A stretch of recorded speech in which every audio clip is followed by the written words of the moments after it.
is Susmita and I welcome you all for a refresher course in commerce. The objective of creating this video is to prepare a lecture series on all commerce-based subjects, which will contain all the important topics from each subject for those who are looking for the competitive exams like NET, GRF and other commerce-based VRC and UPSC examinations, and also for the recently notified assistant professor examination. Okay, I am trying to introduce each subject in a unique way so as to enable each students to prepare for the exam both for descriptive and objective type. You would be able to cover all the important concepts and core areas and also the latest updates from the respective field. So let us move on to the first subject discussion, that's financial management. And before going into the session, let me tell you one thing, that for any competitive exam you should be clear about the core concepts in each subject. Then you will be able to crack any of the exams which you are dreaming about. Okay, so the core areas of financial management, that is the decisions in financial management, that is investment decisions, financing decisions and dividend decision.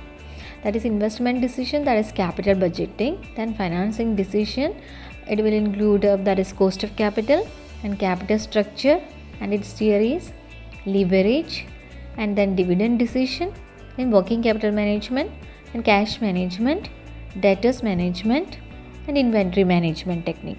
Okay, so in this video I would be discussing about only the basics of FM, that will include only the meaning of FM and approaches of financial management and the three important decisions in financial management, only the intro, the objective of financial management, that is profit and wealth maximization, and the difference between profit and wealth maximization approaches. Okay, then let's discuss about what is financial management. It's a combination of two words, right? That is finance and management. What is finance? It's the money available to a firm. And what is management? It's planning, organizing, directing and controlling. So we can say that financial management may be defined as planning, organizing, directing and controlling financial activities in a business enterprise.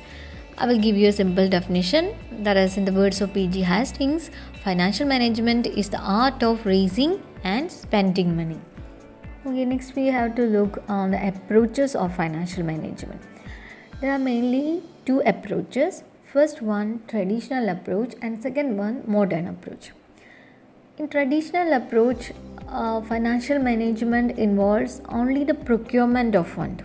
But in modern approach, it involves three major important decisions, that is investment decisions, financing decision and dividend decision.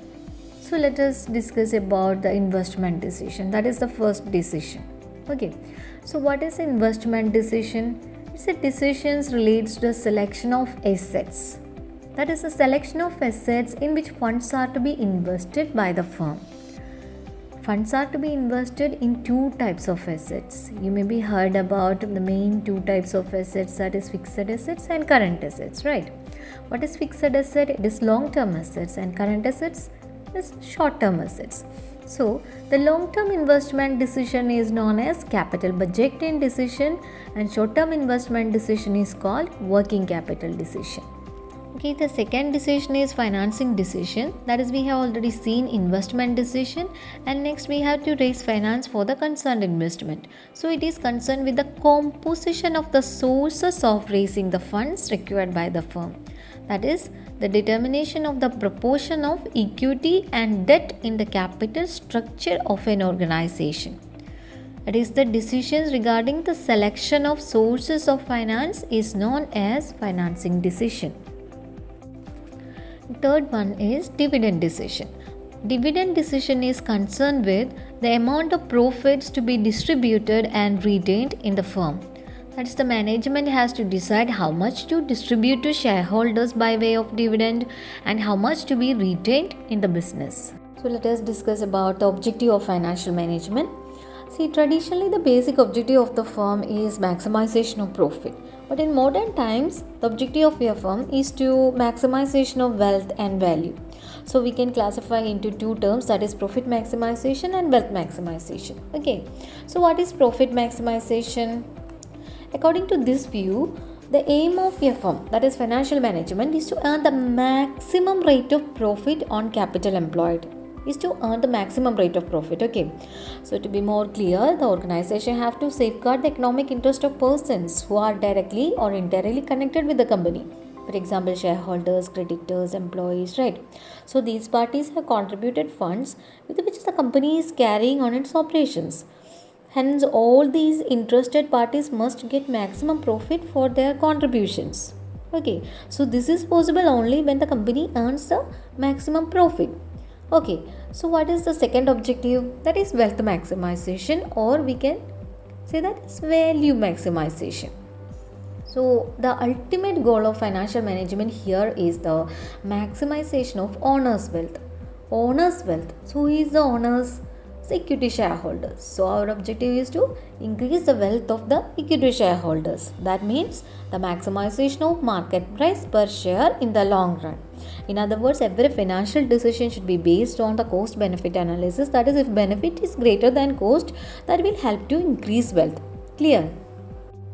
So, from this chart you can clearly understand what is the difference between the profit maximization and wealth maximization objective. So please go through it and have a look at the fourth one, that is the time value concept. That concept I will explain. Okay, well, so what's the time value of money? That is, money has a time value. That is, the value of money depends upon time. That is, the value of money today is different from the value of money received after some time in the future.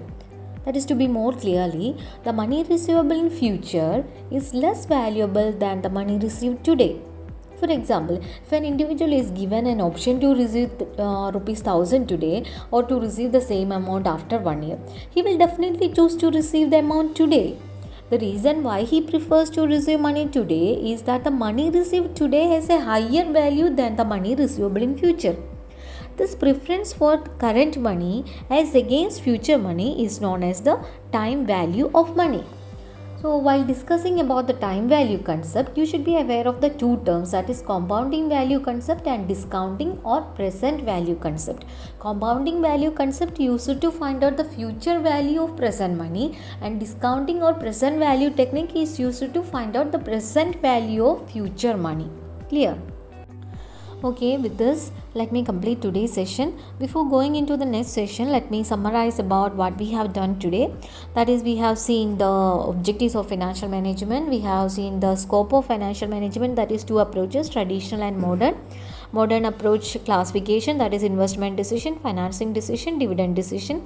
Investment decision, again I have a classification, that is capital budgeting decision and working capital decision. And we have seen the objectives of financial management, that is two types, profit maximization and wealth maximization.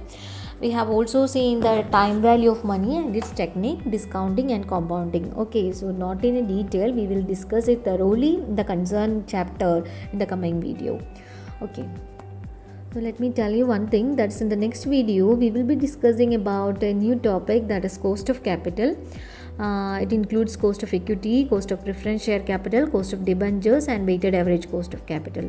So we will see all these in the next couple of lectures. So thank you for watching the video.